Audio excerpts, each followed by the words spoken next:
और बड़ी खबर यूक्रेन से, जहां रूस ने चारों दिशाओं से यूक्रेन पर हमला शुरू कर दिया है। रूस ने एक साथ 9 इलाकों में हमला किया है और यूक्रेन का दावा है कि हमले में 4 नागरिकों की मौत हो चुकी है। साउथ खेरसॉन में भी जबरदस्त धमाके की खबर मिल रही है इस बीच। तो रूस यूक्रेन जंग में जो अभी तक नहीं हुआ वो अब होगा और इसलिए यूक्रेन और नाटो घबरा रहे हैं। और अगर ऐसा हुआ, पुतिन ने क्या नया प्लान बनाया है, नया हमला क्या कर दिया है, तो यूक्रेन को कैसे बचाया जाएगा? पुतिन जंग में अब कुछ ऐसा करने जा रहे हैं जो 10 महीने में युद्ध में जबरदस्त पासा पलटने जा रहा है। क्या है पुतिन की नई सुनामी, देखिए स्पेशल रिपोर्ट।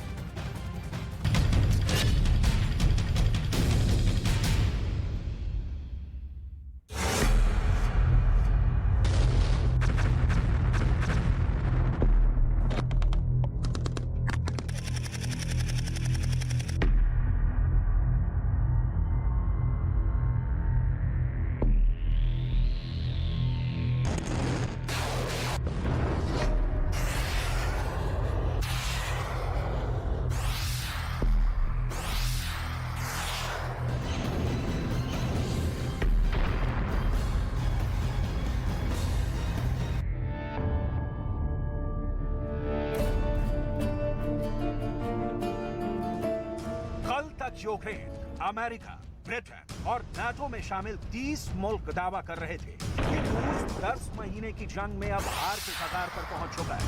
आज वही यूक्रेन और नाटो चीख कर दुनिया को बता रहे हैं कि पुतिन का रूस यूक्रेन पर अब तक का सबसे घातक हमला करने जा रहा है।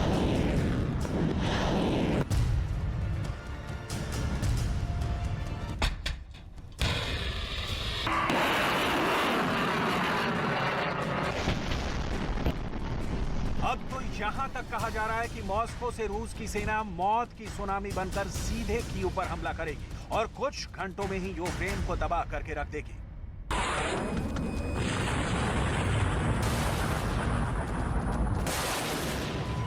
ये भी दावा किया जा रहा है कि रूस यूक्रेन के सबसे बड़े सैन्य ठिकानों पर ईरान के आत्मघाती ड्रोन अराश 2 से भी हमला करने जा रहा है, जो ईरान के आत्मघाती ड्रोन शाहिद 136 से 5 गुना घातक है।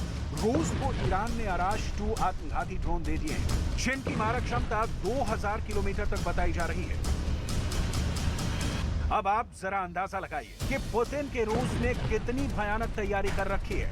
हम आपको आगे बताएंगे कि ईरान का आत्मघाती ड्रोन अराश 2 कैसे रूस को यूक्रेन पर जंग में जितवाए और क्यों अराश 2 को रूस यूक्रेन में गेम चेंजर माना जा रहा है। लेकिन अब ये समझ लीजिए कि आखिर अचानक पुतिन की फौज ने ऐसा क्या कर दिया है कि राष्ट्रपति ज़ेलेंस्की से लेकर यूक्रेन के जनरल तक कहने लगे हैं कि नए साल 2023 में रूस के 2 लाख सुपर सोल्जर यूक्रेन पर चारों तरफ से हमला करने जा रहे हैं। यूक्रेन के जनरल खौफ में जनवरी और फरवरी में होने वाले हमलों को लेकर रूस के जनरलों ने जबरदस्त तैयारियां की। कहा तो यहां तक जा रहा है कि लगभग 300 दिन की जंग में रूस में पुतिन ने जनरलों के साथ वॉर रूम में लंबी जंग की तैयारियां कर दी हैं, जो यूक्रेन और अमेरिका की सोच से बहुत आगे की जंग की तैयारियां कर चुके हैं। और राष्ट्रपति ज़ेलेंस्की को इसका एहसास हो चुका है और इसीलिए अब पूरा यूक्रेन नाटो से तुरंत मदद की गुहार लगा रहा है।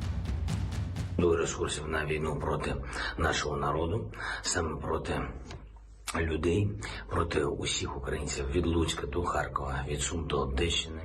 Я вдячний кожному лідеру, я вдячний кожному народу, нашим партнерам, які розуміють, що такі масштабні інвестиції Росії в терор вже, уявіть собі, більше 4000 ракет треба перекривати ще більше. रूस ने 3 दिसंबर से अब तक 120 से ज्यादा घातक मिसाइलें यूक्रेन पर दागी हैं, जिसमें से 7 मिसाइलें मारने का दावा यूक्रेन करता है। लेकिन उसके बाद भी 70 मिसाइलों ने यूक्रेन के कीव और दूसरे शहरों को खंडहर बना दिया है।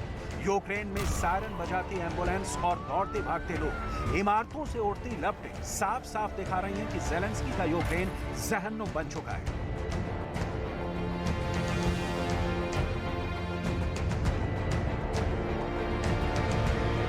यूक्रेन में 48 साल के एक शीर्ष commander major general Andriy Kovalchuk ने नाटो को साफ तौर पर बता दिया है कि रूस एक भयानक और बड़ी लड़ाई की तैयारी कर चुका है और अगले 45 से 60 दिन में रूस यूक्रेन की तबाही दोबारा से बड़े पैमाने पर शुरू कर देगा। Commander major general Andriy Kovalchuk ने नाटो को साफ बता दिया है कि फरवरी 2023 में पुतिन कीव पर कब्जा करने की पूरी ताकत झोंक देंगे। हालांकि अब भी रूस के कई कमांडर दावा कर रहे हैं कि भले ही मौत की सुनामी मॉस्को से चल चुकी हो, लेकिन यूक्रेन उस पर काबू पा लेगा।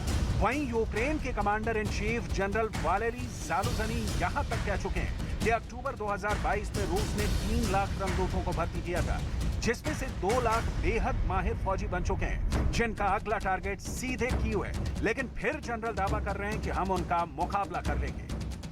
Але саме він веде нас уперед, щоб помститися і перемогти. Не залишає місця для страху чи зневіри. Кожного дня, усвідомлюючи ціну, яку ми платимо за свободу, я збираю всю волю в кулак, щоб вистачило сил здолати. जनरल वालेरी ज़ालुझनी भले ही दावा कर दें कि वो इनके हमलों को नाकाम कर देंगे, लेकिन अभी तक जिस तरह से रूस ने यूक्रेन में भारी तबाही मचाई है वो हैरान करने वाली है। यूक्रेन के शीर्ष commander major general Andriy Kovalchuk ने तो साफ कह दिया है कि रूस यूक्रेन पर कब्जा करने के लिए दूसरे घातक हमले की तैयारी कर चुका है, जो हर हाल में होगा। इधर पुतिन की फौज ने भी 10 महीने में युद्ध में काफी कुछ सीख लिया और अब रूस ने ईरान के आत्मघाती ड्रोन शाहिद 136 के साथ साथ अराश 2 ड्रोन को उतार दिया है, जो जंग में पासा पलट देगा। जरा आप भी समझ लीजिए कि ईरान का अराश 2 आत्मघाती ड्रोन कैसे रूस के लिए ब्रह्मास्त्र साबित होगा।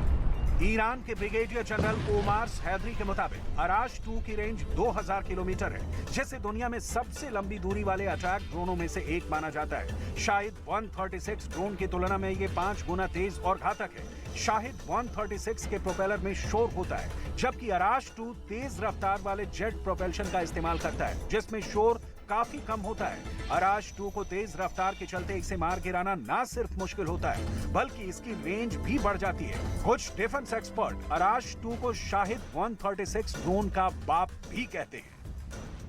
रूस यूक्रेन युद्ध में ड्रोन अराश 2 एक घातक हथियार साबित होने जा रहा है। जो खबरें आ रही हैं, उसके मुताबिक ईरान 200 अराश 2 ड्रोन रूस को दे चुका है। यानी अब पुतिन के पास हाइपरसोनिक मिसाइलों के साथ आत्मघाती ड्रोन की ऐसी मारक क्षमता मौजूद है जो यूक्रेन पर बहुत भारी साबित होगी। इसीलिए यूक्रेन बार बार अमेरिका से कह रहा है कि वो अपना मिसाइल डिफेंस सिस्टम पैट्रियट को जल्द से जल्द यूक्रेन भेजे, क्योंकि मौजूदा वक्त में रूस की तरफ से कीव पर रॉकेट और मिसाइलों की बरसात हो रही है।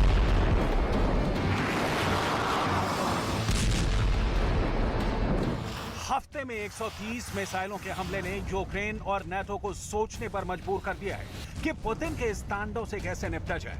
अमेरिका अपने घातक हथियार यूक्रेन को देना तो चाहता है, लेकिन हथियार देने में इतनी ज्यादा देर कर रहा है कि यूक्रेन रूस के सुनामी में खुद को संभाल नहीं पा रहा है।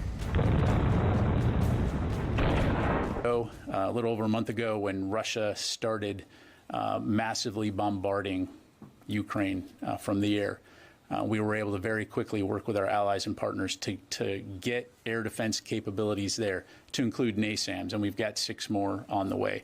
So, right now, again, I don't have anything to announce. Putin की सेना के ताजा हमले और नई युद्ध नीति यूक्रेन और नाटो के लिए बहुत बड़ा खतरा बन चुकी है। अब हालात ये हो गए हैं कि यूक्रेन को जिताएं या बचाएं, जीत तो दूर की बात है। अभी तो हालात ये बन गए हैं कि नाटो भी खुद को यूक्रेन में फंसा हुआ महसूस कर रहा है। ऐसे में अगर पुतिन यूक्रेन पर कब्जा करने के लिए दूसरा घातक हमला शुरू कर देते हैं, तो फिर अमेरिका और नाटो से जुड़े 30 देश क्या करेंगे? क्योंकि रूस के साथ अब बेलारूस भी नए साल में यूक्रेन पर हमला करने की पूरी तैयारी कर चुका है।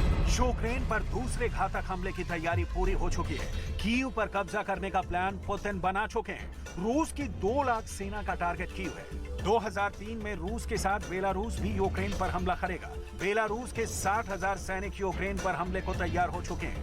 ये भी दावा किया जा रहा है कि रूस ने 3 लाख सैनिकों को पूरी तरह से युद्ध के लिए तैयार कर दिया है। इसके अलावा परमाणु मिसाइल यार्स मॉस्को से हमला करने के लिए तैयार है। यूक्रेन के लिए हालात बद से बदतर होते जा रहे हैं।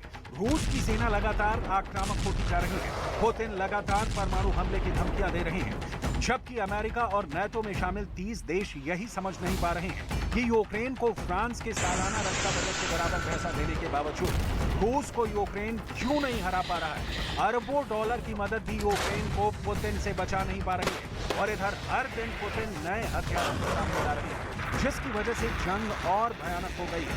रूस के पास मौजूद ईरान का ड्रोन अराश 2 तो अब यूक्रेन से लेकर यूरोप के दूसरे देशों में 2000 किलोमीटर तक मार करने की क्षमता रखता है। ऐसे में अब सवाल उठता है कि यूक्रेन और अमेरिका रूस को काबू में करने के लिए क्या करेंगे।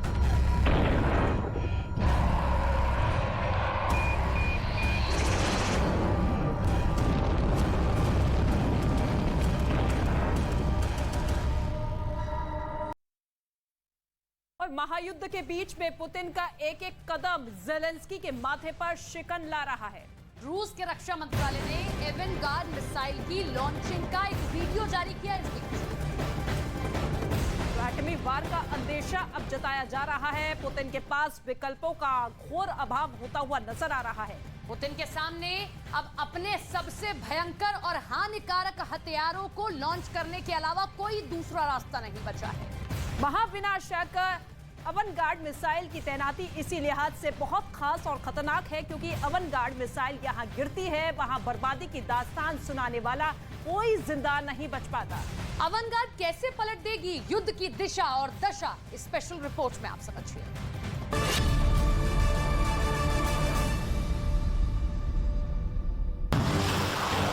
पुतिन का दैत्य जाग गया है।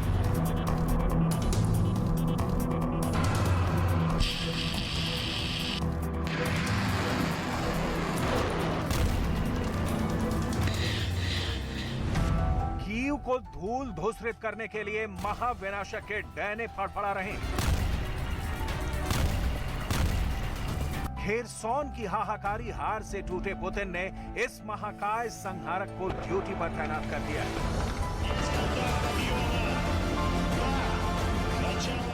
इस विनाशक की विनाश लीला की हर एक दास्तान आप तक पहुंचाएंगे, क्योंकि ये वो दानव है जो एक बार में इतनी दांती ताकत के साथ फायर होता है कि जहां गिरता है वहां का जर्रा जर्रा माटी में मिल जाता है।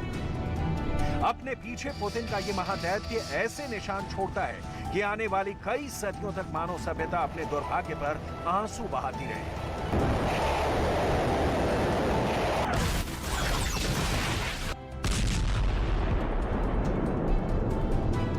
इस हथियार के इस्तेमाल का मतलब क्या है, इसकी डिटेल समझने की कोशिश करते हैं, क्योंकि पुतिन ने इतनी बर्बादी के बाद ऐसा संहारक हथियार निकाला है तो उन्हें क्यों निकालना पड़ा है।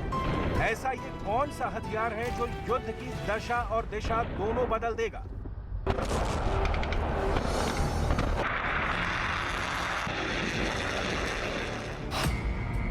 इसका नाम है एवनगार्ड।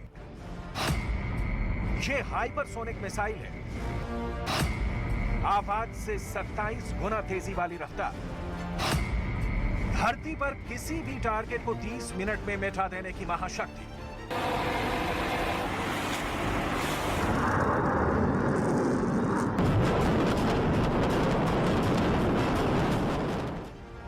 पुतिन ने अब तक अपने जखीरे में एवनगार्ड को छिपा रखा था और इधर रूस के जनरल और कर्नल दावा करते रहे कि युद्ध तो महज 72 घंटे में खत्म करना है। रूस को ज़ेलेंस्की ने इतने जख्म दिए हैं कि पुतिन के सामने विकल्प खत्म होते जा रहे हैं। रूस के हथियार गोदाम में रखी मिसाइलें अब नहीं चली तो समझिए इनमें जंग लग चुकी है, क्योंकि दुनिया भर के एक्सपर्ट भी मानते हैं कि लड़ाई अब ऐसे मोड़ पर पहुंच गई है जहां या तो इधर होगा या उधर। मतलब भीषण जंग की आशंका के काले बादल अभी दुनिया पर मंडराते रहेंगे।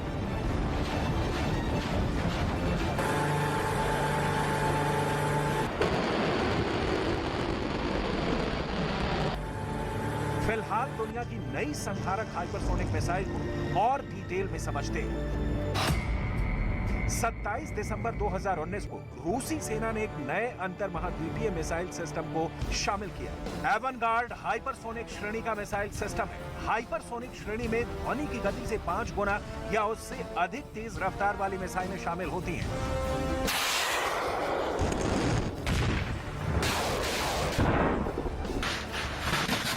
एवनगार्ड को तैनात किए जाने की जानकारी रूस के रक्षा मंत्री सर्गेई शोइगु ने खुद राष्ट्रपति व्लादिमीर पुतिन को दी है। ये मिसाइल 33,000 किलोमीटर प्रति घंटे की रफ्तार से लक्ष्य पर निशाना साधती है। हवा में ही इस मिसाइल की दिशा में बदलाव किया जा सकता है। परीक्षण के दौरान इसने मैक 27 की गति पकड़ी थी, जो लगभग 33,000 किलोमीटर प्रति घंटे के बराबर है। मैक 1 आवाज की गति मापने की इकाई है। इस मिसाइल को अजेय माना जाता है। अभी तक विकसित किए गए किसी रडार की पकड़ में ये मिसाइल नहीं आती।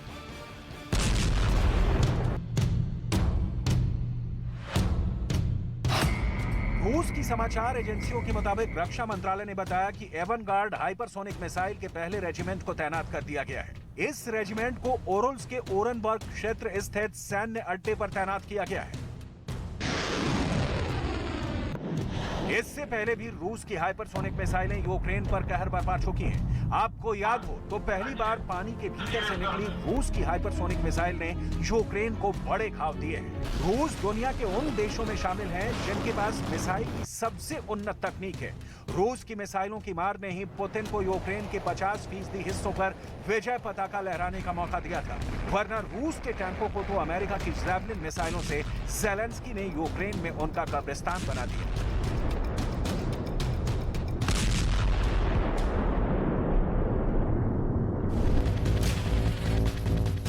पुतिन के पास हाइपरसोनिक मिसाइलों का बड़ा बेड़ा है, जिसकी प्रदर्शनी खुद पुतिन ने अपने हथियार के भंडार खोलकर दिखाए थे। पुतिन अब तक इस्कंदर, किंजल, ज़िरकॉन जैसी मिसाइलों का इस्तेमाल कर चुके हैं, लेकिन वो अपनी युद्धपोत मॉस्कोवा को नहीं बचा पाए, क्राइमिया के कर्च ब्रिज को उड़ने से नहीं रोक पाए, खेरसॉन की हार से नहीं बच सके।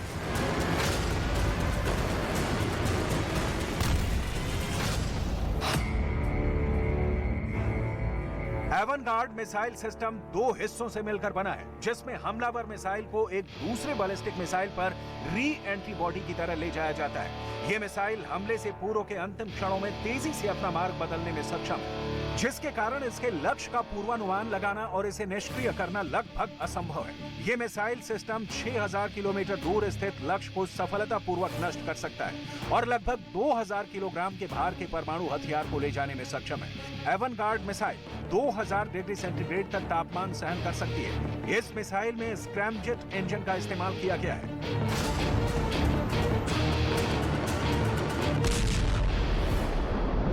मार्च 2018 में रूस के राष्ट्रपति व्लादिमीर पुतिन ने घोषणा की थी कि रूस अगली पीढ़ी की मिसाइलों का परीक्षण कर रहा है। एवनगार्ड भी इसी कार्यक्रम का हिस्सा है। मार्च 2018 की सैन्य परेड में रूसी राष्ट्रपति ने एवनगार्ड के साथ कई दूसरी मिसाइलों के निर्माण की योजना को साझा किया था। रूसी राष्ट्रपति ने इस कार्यक्रम को अमेरिका के एंटी बैलिस्टिक मिसाइल संधि से 2002 में पीछे हटने से जोड़कर दिखाया था। असल में अमेरिका के सारे बड़े शहर रूस की मिसाइलों के टारगेट पर हैं। यूरोपियन यूनियन के वो देश जो ज़ेलेंस्की को डायरेक्ट हथियारों की खेप पहुंचा रहे हैं, पुतिन की मिसाइलों की रेंज में है, जैसे लंदन, बर्लिन, पेरिस, वार्सो, रोम, एम्स्टर्डम, हेलसिंकी।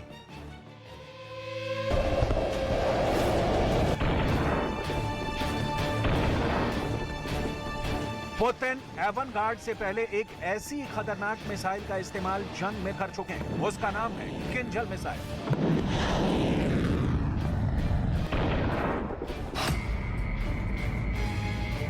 यह मिसाइल आवाज से 10 गुना ज्यादा स्पीड से उड़ान भरने में सक्षम है और परमाणु बम गिराने की ताकत रखती है। इतनी ज्यादा स्पीड की वजह से ये दुश्मन को प्रतिक्रिया देने का मौका नहीं देती है और उसे तबाह करके रख देती है। इस रूसी हाइपरसोनिक मिसाइल की ताकत का अंदाजा इस बात से लगाया जा सकता है कि इसका तोड़ अभी अमेरिका समेत किसी भी नेटो देश के पास नहीं है। किंजल हाइपरसोनिक मिसाइल करीब 2000 किलोमीटर तक मार कर सकती है। किंजल मिसाइल परंपरागत विस्फोटक के अलावा 500 किलो टन के परमाणु बम भी ले जा सकती है। ये परमाणु बम हिरोशिमा पर गिराए गए परमाणु बम से 33 गुना ज्यादा शक्तिशाली हो सकते हैं।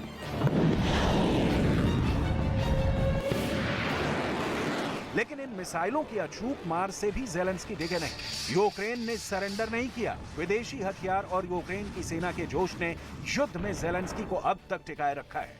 पुतिन की एक और मिसाइल की जानकारी आपको जरूर होनी चाहिए।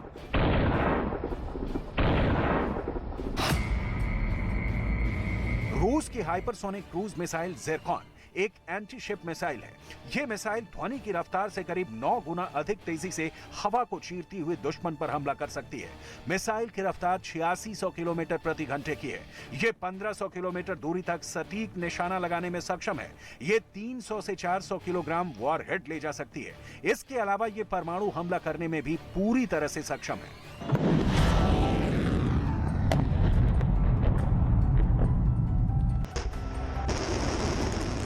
रूस के पास इंटरकॉन्टिनेंटल मिसाइलों की जो भारी तादाद है, असल में उसी के दम पर पुतिन अपनी साख बचाए रखने में सक्षम है। सोवियत काल में रूस ने अमेरिका को जवाब दिए जाने के लिए जिन मिसाइलों को विकसित करना शुरू किया था, वो अब तक जारी है। पुतिन की यार्स मिसाइल हो या पानी के नीचे से खुद ब खुद मार करने वाली परमाणु मिसाइल हो, जिसका रूस ने अभी तक नाम नहीं तय किया है। यही नहीं, पुतिन के पास फादर ऑफ ऑल बम भी है। और अब युद्ध के मैदान में एवनगार्ड गरजने वाली है। एवनगार्ड राष्ट्रपति व्लादिमीर पुतिन की फेवरेट है। पुतिन इसे पश्चिमी देशों के लिए सबसे बड़ा खतरा करार देते आए हैं। एवनगार्ड की तैनाती की खबर उस वक्त आई है जब दुनिया भर के डिफेंस एक्सपर्ट तीसरे विश्व युद्ध की आशंका जता चुके हैं। नाटो के सेक्रेटरी जनरल जेम्स स्टोल्टनबर्ग ने पिछले दिनों एक इंटरव्यू में कहा था कि अब दुनिया पर तीसरे विश्व युद्ध का खतरा बढ़ गया है। वर्तमान में जो जंग जारी है, वो आने वाले दिनों में युद्ध सिर्फ यूक्रेन और रूस के बीच नहीं रह जाएगा। इस बात में अब कोई शक नहीं है कि यूक्रेन की ये जंग रूस और पश्चिमी देशों के बीच बड़े संघर्ष तक पहुंच सकती है। अगर ऐसा होता है तो फिर ये बहुत ही भयानक स्थिति होगी।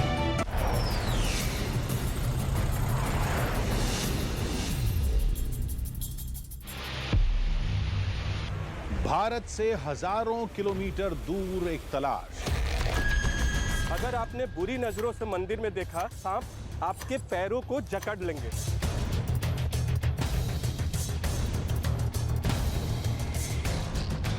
दुनिया की सबसे रहस्यमयी कहानी की खोज। सामने आएगी वो ताकत जिसे बाली का बाहुबली कहते हैं। आज रात 8:57 पर।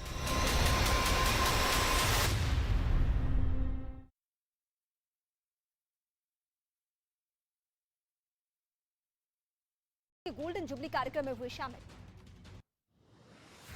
ईस्ट काउंसिल की गोल्डन जुबली कार्यक्रम में पीएम मोदी ने चीन को बड़ा संदेश दिया है। कहा, डंके की चोट पर बॉर्डर पर सड़क और नई टनल का हो रहा है निर्माण। रक्षा मंत्री राजनाथ सिंह ने नौसेना को सौंपा देश में निर्मित युद्धपोत, आधुनिक रडार और गाइडेड मिसाइल से लैस आईएनएस मोरमुगाओ। लखनऊ में मुख्यमंत्री योगी ने 37वें भारतीय पर्यटन सम्मेलन में की शिरकत। कार्यक्रम में योगी ने कहा, यूपी में पर्यटन की अपार संभावनाएं, देश का सबसे सुरक्षित प्रदेश बना यूपी। यूपी के मुख्यमंत्री योगी आदित्यनाथ ने सहायक शिक्षक नियुक्तों को नियुक्ति पत्र बांटे। लखनऊ में कार्यक्रम के दौरान पत्र बांटे गए। जम्मू कश्मीर के उपराज्यपाल मनोज सिन्हा ने कश्मीरी पंडितों पर हुए अत्याचारों की जांच का मुद्दा उठाया। कहा, पहले कश्मीरी पंडितों को घर से निकाल दिया जाता था। 370 हटने के बाद जम्मू कश्मीर में कई बदलाव आए हैं। महाराष्ट्र के डिप्टी सीएम देवेंद्र फडणवीस ने राहुल गांधी पर निशाना साधा। फडणवीस ने सवाल पूछते हुए कहा, राहुल और बिलावल भुट्टो के एक ही दिन एक ही तरह की बातें करने से पीछे इसका रिश्ता क्या है। केंद्रीय मंत्री अनुराग ठाकुर सोनीपत के एसएआई सेंटर पहुंचे, जहां उन्होंने 40 करोड़ की लागत से बने हॉकी एस्ट्रोटर्फ ग्राउंड की आधारशिला रखी। फिल्म पठान के बेशर्म गाने में एक्टर दीपिका पादुकोण की भगवा ड्रेस को लेकर मुंबई में केस दर्ज। फिल्म के निर्माता, निर्देशक और अभिनेता के खिलाफ कार्रवाई की मांग की गई। यूपी के वाराणसी में पठान फिल्म के विरोध में सड़क पर उतरी महिलाएं, शाहरुख का पुतला फूंककर गिरफ्तारी की मांग। राजस्थान के अलवर में हिंदूवादी संगठन के लोगों ने फिल्म पठान के विरोध में प्रदर्शन किया। विरोध प्रदर्शन के दौरान फिल्म के पोस्टर फाड़े। पंजाब में गुरदासपुर के डेरा बाबा नानक में बीएसएफ की चंदू वडाला पोस्ट पर पाकिस्तानी ड्रोन दिखावा है। 15 सेकंड तक भारत की सरहद के अंदर यह ड्रोन रहा। पाकिस्तान ने फिर दी भारत को गीदड़ भभकी। पाकिस्तान सरकार में मंत्री शाह अमरी परमाणु बम की दे रही है धमकी। बिहार के छपरा में जहरीली शराब कांड में अब तक 75 लोगों की गई जान। एनएचआरसी जहरीली शराब से मौत मामले में जांच करेगा। यूपी के गोरखपुर में स्कूल बस की चपेट में आने से साइकिल सवार की मौत, अनियंत्रित होकर खाई में पलटी बस, बच्चे भी हुए जख्मी। झारखंड के साहिबगंज से श्रद्धा मर्डर केस जैसा ही मामला आया सामने। एक शख्स ने महिला की हत्या कर 50 टुकड़े किए। पुलिस ने शख्स को गिरफ्तार कर जांच की शुरुआत कर दी है। राजस्थान के जयपुर में दिल्ली की श्रद्धा जैसी हत्या का सनसनीखेज आया मामला सामने। महिला के भतीजे पर हत्या कर उसके 10 टुकड़े करने का आरोप। ग्रेटर नोएडा एक्सप्रेसवे पर भीषण सड़क हादसा, 2 बसों की टक्कर में 3 लोगों की मौत। लखनऊ विश्वविद्यालय प्रशासन ने रात 10 बजे के बाद छात्रावास में छात्रों के आने जाने पर लगाई रोक। छात्रावास में बाहरी लोगों के प्रवेश पर भी रोक लगा दी गई। दिल्ली पुलिस ने इंटरपोल से चीन के हैकर्स की जानकारी मांगी। अब तक की जांच में हैकिंग करने वाले हांगकांग और चीन के हेनान प्रांत के रहने वाले हैं।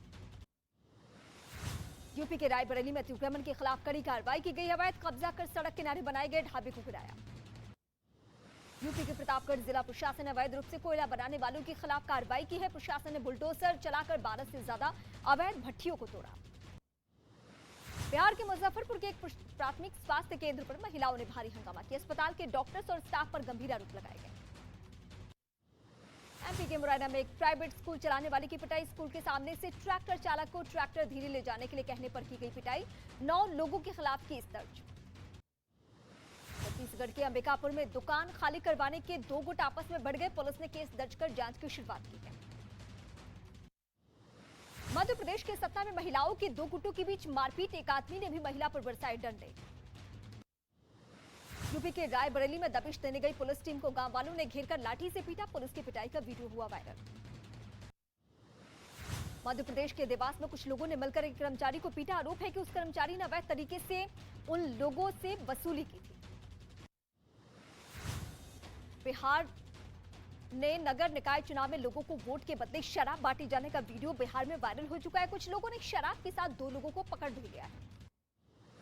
बिहार के बेगूसराय में बूढ़ी गंडक नदी पर बना पुल टूटकर पानी में समा गया। पुल टूटने के बाद लोगों में मची अफरा तफरी। टूटा हुआ पुल देखने के लिए लोगों की लगी भारी भीड़। हरियाणा के रेवाड़ी में बदमाश पेट्रोल पंप कर्मचारी से पैसे छीनते नजर आए। पूरी घटना सीसीटीवी कैमरे में रिकॉर्ड। आरोपी को पकड़ने के लिए स्पेशल टीम का गठन। उत्तराखंड के हरिद्वार में चलते स्कूटर में अचानक आग लगने से मचा हड़कंप। स्कूटर सवार ने कूदकर अपनी जान बचाई। वीडियो सोशल मीडिया पर वायरल।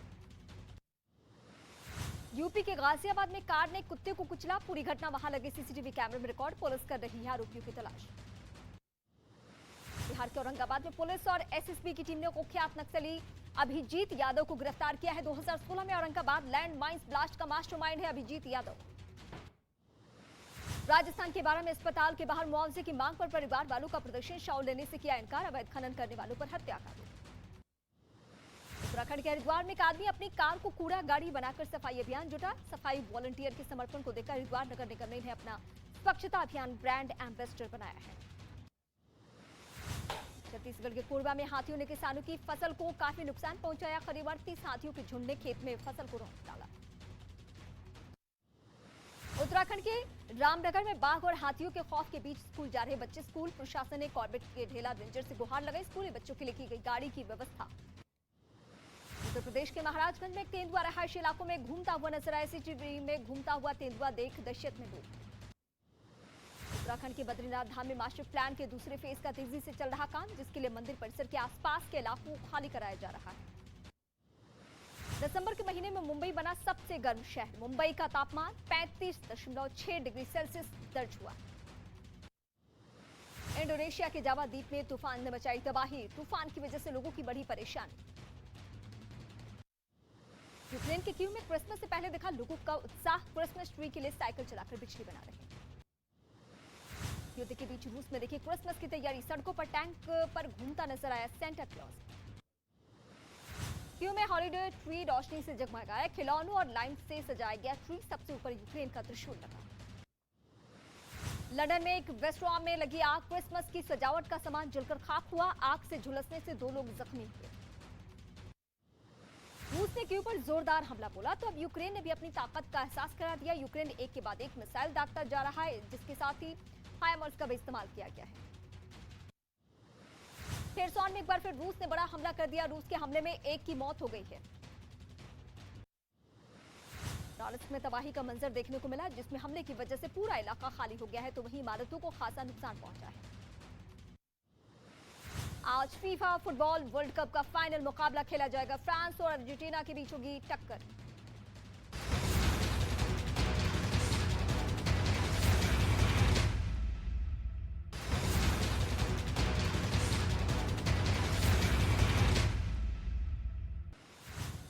चीन के साथ एलएसी विवाद के बीच मेघालय के शिलांग पहुंचे PM Modi. North east council के गोल्डन जुबली कार्यक्रम में हुए शामिल। ईस्ट काउंसिल की गोल्डन जुबली कार्यक्रम में पीएम मोदी ने चीन को बड़ा संदेश दिया है। कहा, डंके की चोट पर बॉर्डर पर सड़क और नई टनल का हो रहा है निर्माण।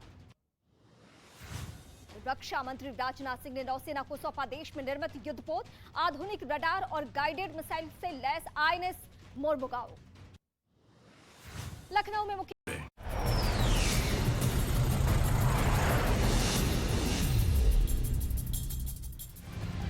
और यूक्रेन से एक और बड़ी खबर सामने आ रही है। खबर यह है कि रूस ने वीडियो रिलीज कर दावा किया है कि रूस के रक्षा मंत्री ने फ्रंट लाइन का दौरा किया है। वीडियो के अंदर रूस के रक्षा मंत्री हेलीकॉप्टर में नजर आ रहे हैं, लेकिन सुरक्षा कारणों की वजह से दौरे की जगह का खुलासा नहीं किया जा रहा है। तो क्या आपने किसी ऐसे जनरल के बारे में सुना है जो कभी हंसता ही ना हो? ऐसा ही एक जनरल पुतिन का राइट हैंड है, जिसके चेहरे पर कभी हंसी नहीं आती है, लेकिन उसने पूरे यूक्रेन को रूल रखा है। इस जनरल को अमेरिका और यूक्रेन ने टारगेट पर ले लिया था। फिर क्या हुआ? पुतिन के चहेते जनरल के पीछे 30 देशों की खुफिया एजेंसी क्यों पड़ी है? इस रिपोर्ट में समझिए।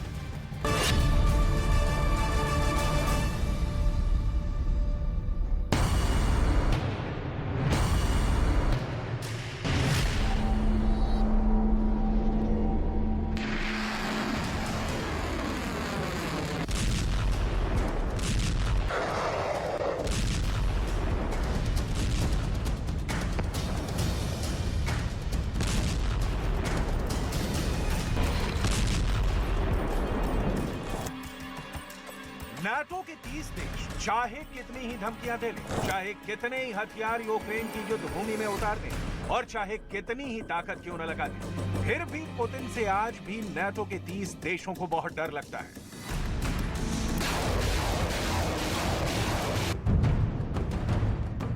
जंग में दुश्मन के खेमे से आई एक एक सूचना बहुत अहम होती है। एक एक सूचना युद्ध को जीत या हार में बदल सकती है। ऐसी एक सूचना यूक्रेन के पास भी थी। अमेरिका को भी सब पता था, सिर्फ एक ट्रिगर दबाने की देर थी। पुतिन की आर्मी के सर्वनाश की भूमिका बन जाती।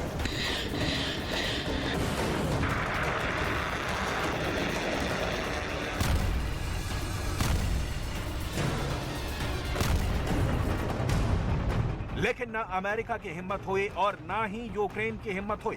सिर्फ पुतिन की दहशत थी जिसने पुतिन के सबसे बड़े जनरल की जान बचा ली। इस जनरल का नाम है वैलेरी गेरासिमोव, जो कमांडर इन चीफ पुतिन के बाद रूस की आर्मी के सर्वोच्च जनरल हैं। आखिर क्या हुआ था फ्रंट लाइन पर? अमेरिका के पास ऐसी कौन सी सूचना थी कि जंग पलट जाती? आखिर यूक्रेन ऐसा क्या करना चाहता था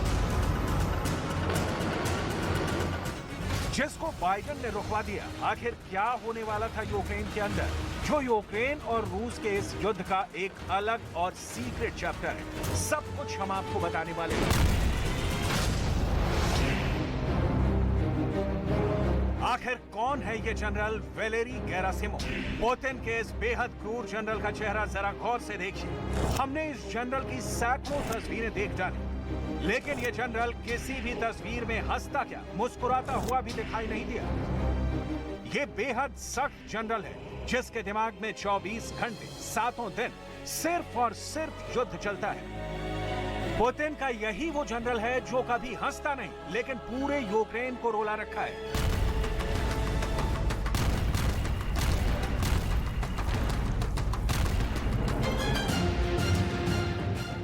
इस जनरल के नाम से दुनिया में एक प्रसिद्ध मिलिट्री सिद्धांत भी है, जिसका नाम है युद्ध का गेरासिमोव सिद्धांत। सबसे पहले आपको ये बात समझनी होगी कि टारगेट पर पुतिन का जनरल है। अमेरिका का पसंदीदा शौक है सीधे जनरल पर हमला करो और आर्मी का मनोबल तोड़ो।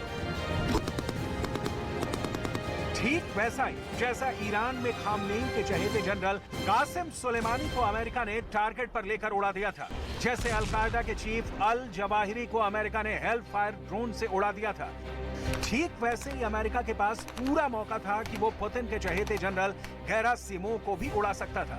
लेकिन सामने आ गया पुतिन का भय, रूस के प्रेसिडेंट की वो दहशत, क्योंकि गुस्से में पुतिन शायद अमेरिका के ठिकानों को भी नेस्तो नाबूद कर सकते थे। इसीलिए अमेरिका और यूक्रेन समेत नाटो के सैकड़ों जनरलों के डर से पसीने छूट गए और जनरल गेरासिमोव बाल बाल बच गए।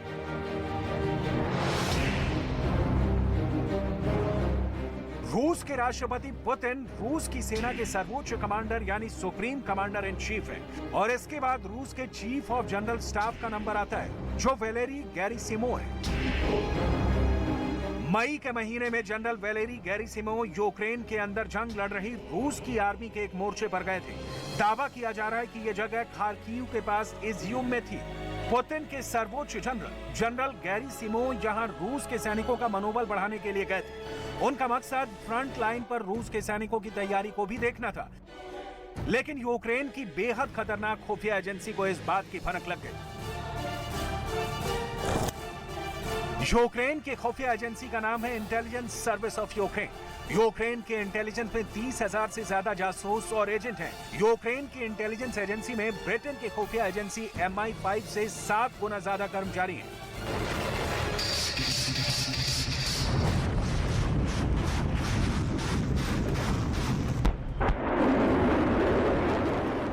यूक्रेन के जासूसों की ये फौज मॉस्को में भी अपना काम जबरदस्त तरीके से अंजाम देती है। यही वजह है कि जब पुतिन ने युद्ध शुरू किया तो उन्होंने अपने राष्ट्रपति भवन क्रेमलिन के 1000 से ज्यादा कर्मचारियों को नौकरी से ही निकाल दिया। पुतिन के गुरु अलेक्जेंडर दुगिन पर हुए जानलेवा हमले में भी यूक्रेन के खतरनाक खुफिया एजेंसी का रोल होने का दावा किया जाता है। यूक्रेन के इस खुफिया एजेंसी को इस वक्त अमेरिका की खुफिया एजेंसी CIA से भी सूचनाएं मिल रही हैं। इन्हीं सूचनाओं के दम पर यूक्रेन की आर्मी ने रूस की सेना के बड़े बड़े जनरलों को युद्ध के मैदान में मौत के घाट उतार दिया।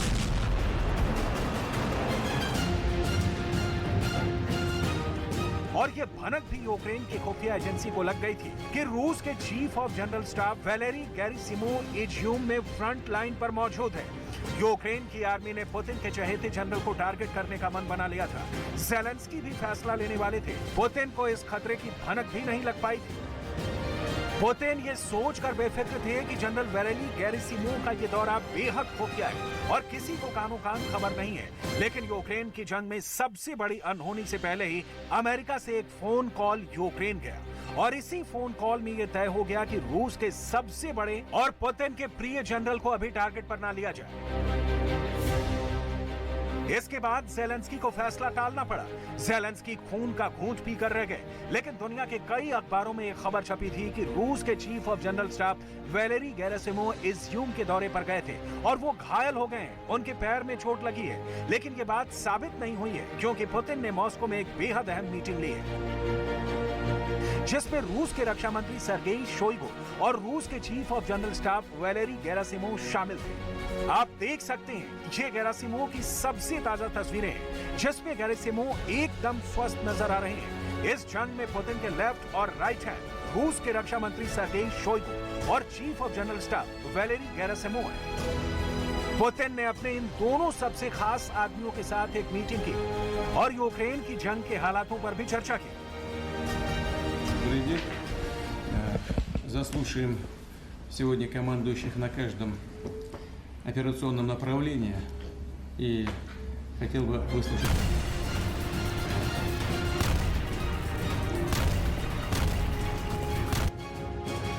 पुतिन की सबसे खास बात यह है कि पुतिन एक बार जिस पर यकीन कर लेते हैं उसको हमेशा के लिए पूरी जिंदगी के लिए अपना वफादार बना लेते हैं। देखिए ये पुतिन की साल 1999 की तस्वीर है।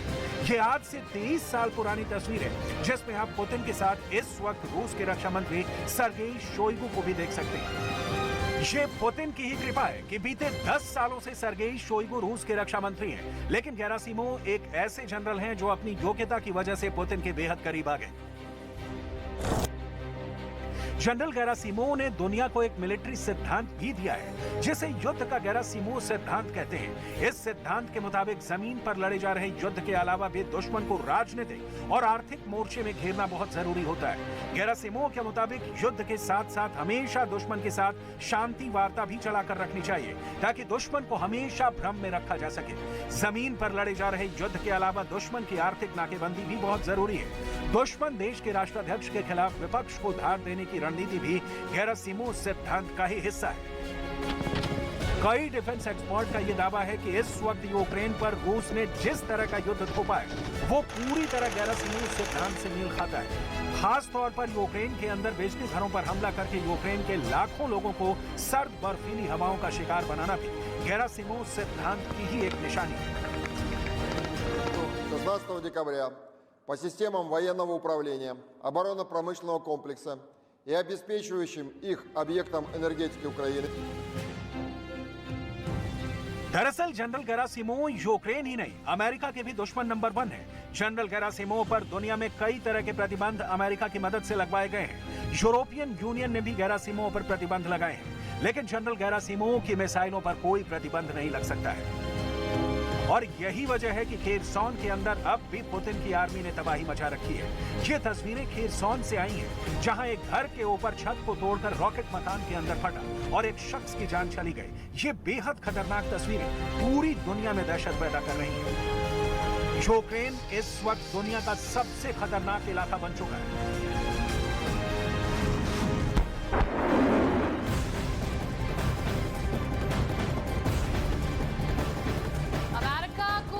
सहयोगी देश ग्रीस ने बड़ा ऑफर दिया है। ग्रीस के रक्षा मंत्री ने कहा है कि अगर उनके देश को पैट्रियट मिसाइल सिस्टम मिले तो वो यूक्रेन को S-300 मिसाइल सिस्टम सौंप सकते हैं।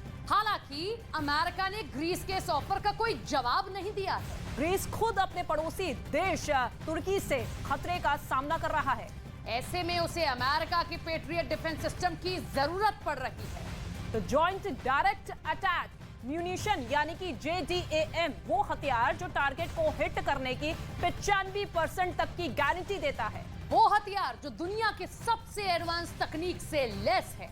ये हथियार अब ज़ेलेंस्की को मिलने वाला है, उस ज़ेलेंस्की को जिनकी सेना के पास इस हथियार को चलाने की क्षमता ही नहीं है। सवाल है कि क्या विदेशों से ज़ेलेंस्की को कबाड़ वाले बम की सप्लाई हो रही है?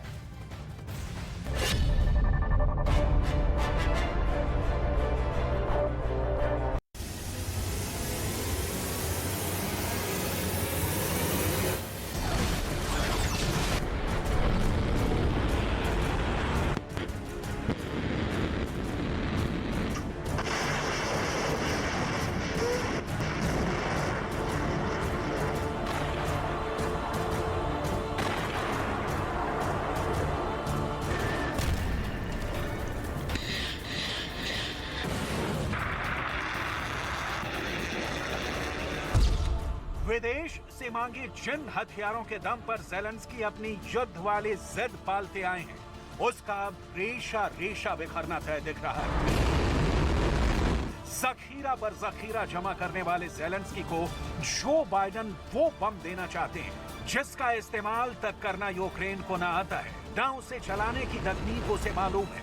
मतलब अमेरिका वाला बम ज़ेलेंस्की के हाथों टाइम टाइम फिस होने वाला है। इस बम का नाम है JDAM यानी joint direct attack munition.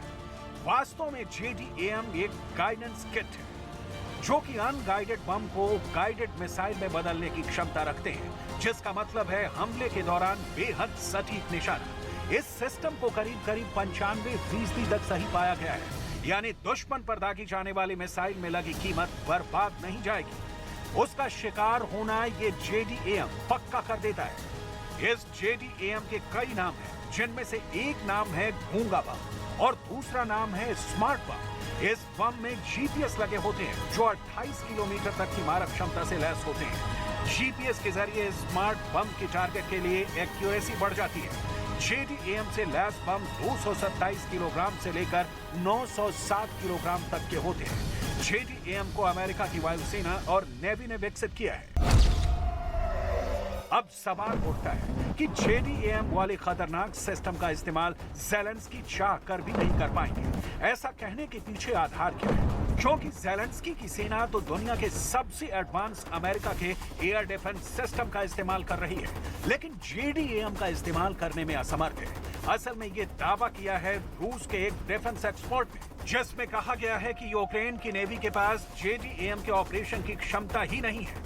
JDAM का एयर वर्जन पे इस्तेमाल करने के लिए यूक्रेन के पास 300 कहने के लिए एयरक्राफ्ट है। सवाल है, इस सिस्टम को अमेरिका यूक्रेन को क्यों दे रहा है? और उससे भी बड़ा सवाल है कि ज़ेलेंस्की की सेना जब JDAM से ही अनजान है, तो फिर यूक्रेन में इसका क्या काम? इसके लिए आपको रूस यूक्रेन जंग में ज़ेलेंस्की को मिले हथियारों की वो लंबी चौड़ी फहरिस्त देखनी होगी जिसने मॉस्को तक को हिला दिया। इन हथियारों की कीमत आप जानकर चौंक जाएंगे। दुनिया के कई देशों ने ज़ेलेंस्की को एक से बढ़कर एक जो हथियार दिए हैं, उसकी कीमत जान लीजिए।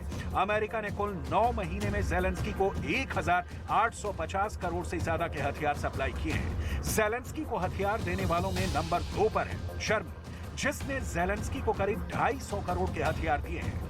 यूके ने करीब 100 करोड़ के हथियार, पोलैंड ने करीब 200 करोड़, कनाडा ने 99 करोड़, फ्रांस ने 47 करोड़, चेक रिपब्लिक ने 44 करोड़, स्वीडन ने 39 करोड़, एस्टोनिया ने 33 करोड़, इटली 32 करोड़। ये आंकड़े 20 जनवरी से 20 नवंबर 2022 तक के हैं। ज़ेलेंस्की के पास एक से बढ़कर एक हथियार है, जिसमें एयर डिफेंस सिस्टम यूक्रेन का सबसे घातक है, और इनमें से एक भी यूक्रेन निर्मित नहीं है, बल्कि दूसरे देशों से युद्ध के दौरान मांगा गया है। हाइमर्स, जो 80 किलोमीटर दूर तक अपनी जद की रक्षा करने में सक्षम है। M270 MLRS भी 80 किलोमीटर की रेंज वाला है। M277 होवित्ज़र की रेंज 40 किलोमीटर। इस तोप ने रूस की फौज को नाकों चने चबाने पर मजबूर कर दिया है। हालांकि ये बेहद छोटी लिस्ट है उन हथियारों की जिसके दम पर ज़ेलेंस्की करीब 300 दिनों तक चलने वाले युद्ध में लड़ रहे हैं। इस बीच ये भी रिपोर्ट सामने आई है कि ज़ेलेंस्की को मिलने वाले विदेशी हथियारों में से कई सेकंड हैंड हथियार हैं और कई तो ऐसे जिसका इस्तेमाल खुद देने वाले देश ने भी बंद कर दिया है। इन हथियारों की लिस्ट आपको जरूर देखनी चाहिए।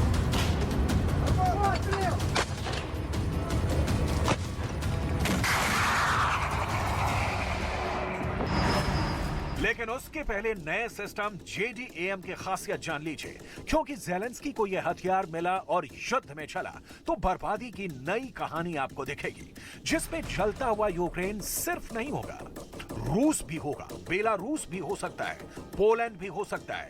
पुतिन अमेरिका और यूरोप के देशों को बार बार धमकी दे चुके हैं कि वो ज़ेलेंस्की को हथियार सप्लाई करना बंद करें, लेकिन पुतिन का कहना है कि किसी ने नहीं माना।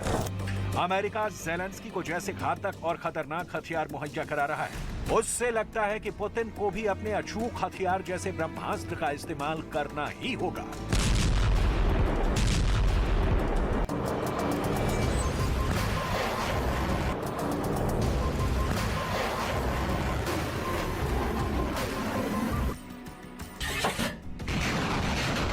बहरहाल JDAM के बारे में आपको बता दें कि 1998 से 2016 तक JDAM तैयार करने वाली कंपनी बोइंग ने 3 लाख गाइडेंस किट तैयार किए।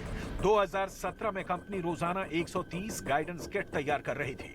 खाड़ी युद्ध के ऑपरेशन डेजर्ट स्टॉर्म में इस गूंगे बम ने कहर बरपा दिया। JDAM की एक गाइडेंस किट यूनिट की कीमत है $18,000। JDAM देने से पहले क्या अमेरिका के कर्नल जनरल यूक्रेन की सेना को इसे चलाने की ट्रेनिंग देंगे? क्या ज़ेलेंस्की पहले हथियार मंगाकर रूस को धमकाएंगे, इसके बाद अमेरिका से चलाने के लिए सेना बुलाई जाएगी? आगे क्या होगा इसकी सटीक जानकारी किसी को नहीं, लेकिन ज़ेलेंस्की को बचाने की चाहत में बाइडेन यूक्रेन को इतने हथियार दे रहे हैं कि वो पुतिन की नींद खराब करने में लगे हैं। आलम यहां तक है अब खुद अमेरिका में इस बात पर विचार होने लगा है कि अमेरिका के हथियार गोदाम यूक्रेन सप्लाई करते करते अब खाली होने की कगार पर पहुंच रहे हैं। लेकिन बाइडेन के हाथ से भी युद्ध शायद निकल चुका है। इसीलिए तो बाइडेन हाइमर्स जैसे खतरनाक रॉकेट सिस्टम यूक्रेन को देने के बाद अब पैट्रियट भी ज़ेलेंस्की को देने जा रहे हैं।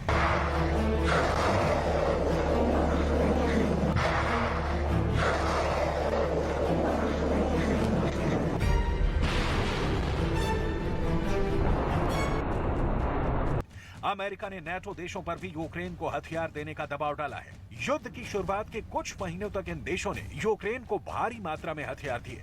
30 नवंबर को बुखारेस्ट में हुई बैठक में अमेरिकी विदेश मंत्री एंटनी ब्लिंकन ने कहा था कि अब तक नाटो ने यूक्रेन को $40 बिलियन के हथियार भेजे हैं। ये फ्रांस के रक्षा बजट के बराबर है। यूक्रेन को और हथियारों की जरूरत है।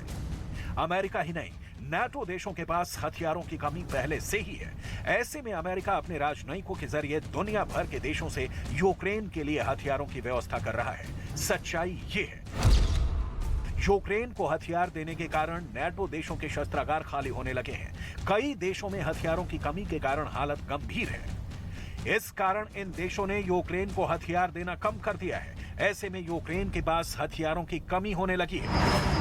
10 महीने से जारी युद्ध ने यूक्रेन को कंगाली की दहलीज पर खड़ा कर दिया है। रूस में हालात सामान्य है, जबकि यूक्रेन में तबाही मची हुई है। ऐसे में वो अमेरिका जैसे देशों से हथियार मांगकर आखिरी सांस तक रूस का मुकाबला करना चाहता है।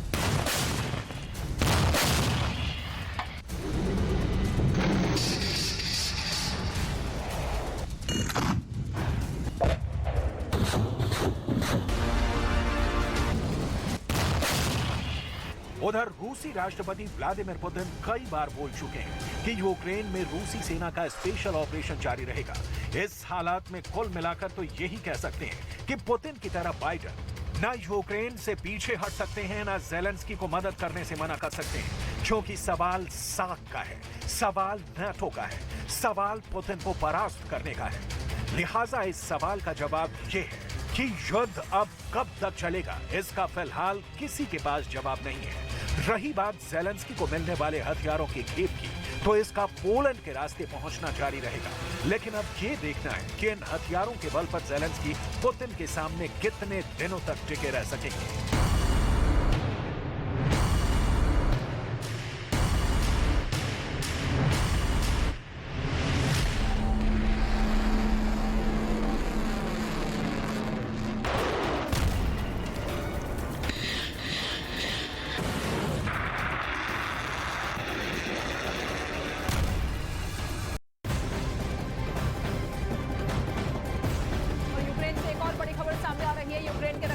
ने एक बहुत बड़ा दावा किया है। दावा ये किया गया है कि 24 घंटे में यूक्रेन ने रूस के 590 सैनिक मार गिराए हैं। इसके साथ ही यूक्रेन के मुताबिक रूस के सैनिकों की मौत का आंकड़ा 98,000 के पार चला गया है। यूक्रेन के दावे से हड़कंप मच चुका है। यूक्रेन के मुताबिक रूस के करीब 1 लाख सैनिक मारे जा चुके हैं। अमेरिका और यूरोप को लगता है कि दुनिया में उनका सबसे बड़ा दुश्मन अगर कोई है तो वो है पुतिन।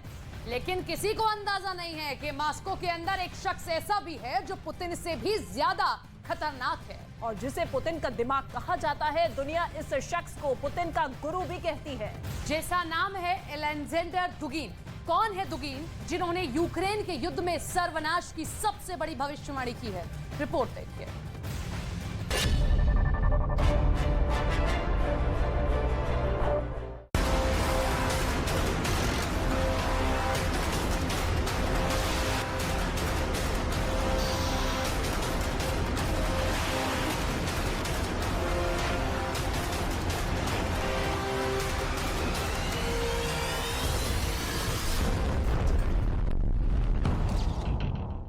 हम बदला लेंगे, बहुत बेरहमी से बदला लेंगे।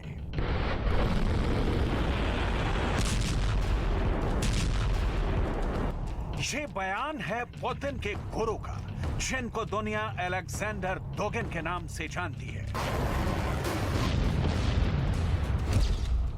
या तो यूक्रेन में रूस जंग जीतेगा या फिर दुनिया खत्म हो जाएगी। ये खतरनाक भविष्यवाणी है अलेक्जेंडर दुगिन की, जिनको पुतिन का दिमाग कहा जाता है।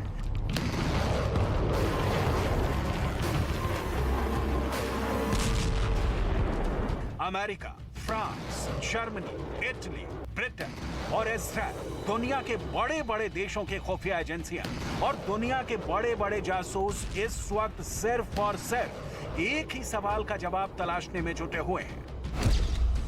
पुतिन के गुरु के दिमाग में क्या चल रहा है? पुतिन क्या करेंगे? पुतिन आगे क्या करने वाले हैं? ये सिर्फ एक ही शख्स जानता है, पुतिन के गुरु अलेक्जेंडर दुगिन।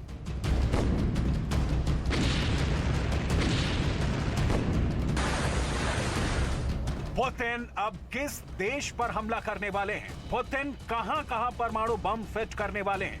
पुतिन की दोस्ती अब आगे किन देशों से होने वाली है?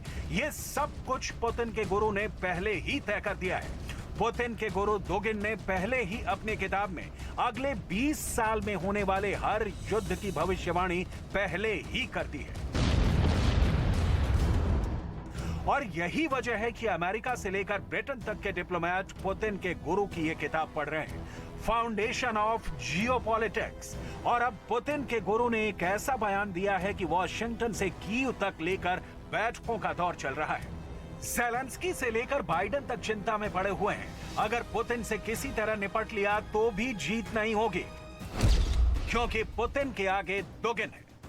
कौन है ये पुतिन के गुरु और क्या है इनकी बेहद खौफनाक भविष्यवाणी, आगे आपको बताएंगे। साथ ही बात करेंगे क्राइमिया की। सवाल ये है कि क्या ये जंग अब क्राइमिया में शिफ्ट होने जा रही है, क्योंकि पुतिन ने क्राइमिया के अंदर युद्ध की तैयारी शुरू करवा दी है और बाइडेन कह रहे हैं कि यूक्रेन की आर्मी के अंदर क्राइमिया को भी वापस हासिल करने का हौसला है। पुतिन मॉस्को के अंदर दो लोगों पर सबसे ज्यादा भरोसा करते हैं। पहला, मॉस्को के चर्च के पोप पैट्रियार्क और दूसरा पुतिन के गुरु अलेक्जेंडर दोगिन। पुतिन के इन दो सबसे करीबी लोगों की एंट्री सीधी क्रेमलिन में है और पोप पैट्रियार्क के चर्च में तो पुतिन खुद भी प्रार्थना करने जाते हैं, लेकिन विचारक के रूप में दोगिन मॉस्को के पोप से भी ज्यादा बड़ा नाम है। अलेक्जेंडर दोगिन, जिनको दुनिया रूस के राष्ट्रवाद का पॉलिटिकल साइंटिस्ट कहती है, और पुतिन के गुरु अलेक्जेंडर दोगिन ने ही अब बयान दिया है कि यूक्रेन के युद्ध के बारे में दो संभावनाएं हैं। पहला, ये तब खत्म होगा जब हम यानी रूस जंग जीत जाएगा, लेकिन ये बहुत आसान नहीं है। और दूसरी संभावना ये है कि दुनिया के अंत के साथ ही ये लड़ाई खत्म हो जाएगी। या तो हम जीतेंगे या फिर दुनिया नष्ट हो जाएगी। नोट करने वाली बात यह है कि इधर अलेक्जेंडर दोगिन का खौफनाक बयान सामने आया और साथ ही रूस के विदेश मंत्रालय की प्रवक्ता मारिया ज़खारोवा ने पैट्रियट मिसाइल के फैसले पर अमेरिका और नाटो को चेतावनी भी जारी कर दी। Анонимные официальные источники официальных лиц, но анонимных, о планируемом Белым домом объявлении касательно поставок комплексов Патриот режиму в Киеве подтвердятся, это станет очередным провокационным шагом США. Вашингтон уже сделал себя стороной конфликта в практической плоскости. Принимая во внимание растущие объемы прямой американской военной помощи, включая присутствие военнослужащих, ज़ेलेंस्की पुतिन से भी ज्यादा नफरत पुतिन के गुरु से करते हैं। अमेरिका भी अलेक्जेंडर दोगिन को पुतिन से बड़ा खतरा मानता है। साल 2015 से ही अलेक्जेंडर दोगिन के अमेरिका में एंट्री पर प्रतिबंध लगा हुआ है और इसी साल अगस्त के महीने में अलेक्जेंडर दोगिन को मारने की कोशिश भी हुई, लेकिन दोगिन बच गए। दोगिन की जगह उनकी बेटी दारिया दोगिन मारी गई। आपको जानकर हैरानी होगी, पुतिन के गुरु अलेक्जेंडर दोगिन एक प्रसिद्ध दार्शनिक माने जाते हैं जो यूरोप और एशिया महाद्वीप के वर्तमान नक्शे को मानते ही नहीं है। पुतिन के गुरु अलेक्जेंडर दोगिन यूरोप और एशिया के अस्तित्व को नहीं मानते हैं। वो कहते हैं यूरेशिया अपने आप में एक महाद्वीप है। दोगिन का कहना है कि यूरेशिया अपने आप में एक राष्ट्र है जिसको रूस के नियंत्रण में रहना चाहिए, यानी पुतिन को इस पूरे इलाके का शासक होना चाहिए। और दोगिन की इस विचारधारा को दुनिया में यूरेशिज्म यानी यूरेशियावाद कहा गया।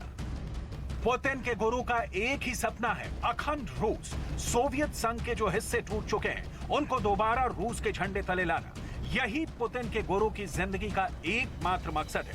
और इसीलिए यूक्रेन के युद्ध के असली शिल्पकार पुतिन के गुरु अलेक्जेंडर दोगिन को माना जाता है। Thing else that you wrote about in your book, you proposed that Russia annex Ukraine. You said that I agree there is a similarity. More than that, but I have developed in my vision, Eurasian vision, that is much more, that is larger than what you have mentioned.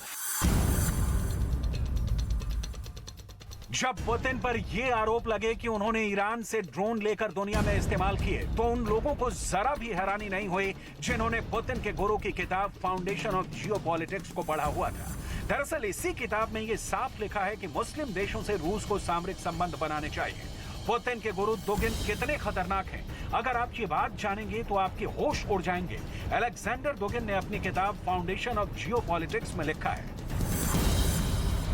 Britain को Europe से अलग कर देना चाहिए, Finland पर रूस को कब्जा कर लेना चाहिए, एस्टोनिया देश जर्मनी को सौंप देना चाहिए, लातविया और लिथुआनिया देशों को रूस में मिला देना चाहिए, बेलारूस और मोल्दोवा को भी रूस का हिस्सा बना लेना चाहिए, पोलैंड को विशेष दर्जा देकर रूस के प्रभाव क्षेत्र में लाना चाहिए, इस्लामी देशों के साथ रूस का गठबंधन होना चाहिए, ईरान और रूस को मित्र बनना चाहिए, आर्मेनिया के लोग आर्य हैं, उन्हें विशेष भूमिका में होना चाहिए, अजरबैजान को विभाजित करके ईरान को सौंप देना चाहिए, जॉर्जिया को खंडित करके रूस में शामिल किया जाना चाहिए। ये पुतिन के गुरु के विचार हैं, जो साल 1997 में ही उनकी किताब में दर्ज है, जिसमें बाकायदा रूस की विदेश नीति का उल्लेख किया गया है।